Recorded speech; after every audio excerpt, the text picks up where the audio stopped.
Storm Desmond is continuing to produce a dangerous combination of very strong winds and exceptionally heavy rainfall. Carlisle's biscuit factory and one of the city's biggest employers was flooded, cutting production which has still not fully resumed.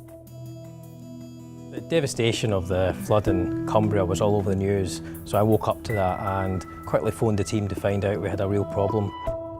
The site was under 1.5 metres of river water.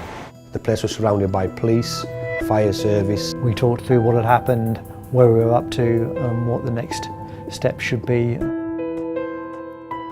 First thing is you worry about people, because when you hear about flooding and our employees and housing, there's this human concern about are people okay? So the whole thing was quite dramatic in terms of the speed at which the news came.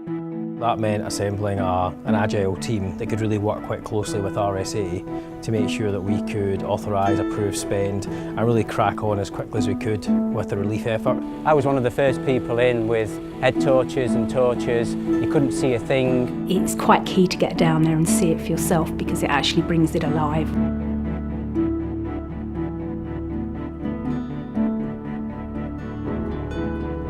We set ourselves right away the target to say we try and be up and running by early January. So it wasn't just a case of being able to go in on day one and switch all the electrics back on. It took quite a long time to get electricity in place, to get water in place, to get sewage in place, because all of that infrastructure, that wider infrastructure, had been affected. The plan put in place to get the factory back up and running on this loss is like a critical path mitigation plan. We thought, well, if we get this right, we can do it in 4 months. The key to our recovery was getting organised, getting structured, bringing the right resource at the right time. It's amazing, in times of crisis, you realise how important biscuits are. The fact that you can't have a ginger nut with your cup of tea in a night is just the end of the world, isn't it?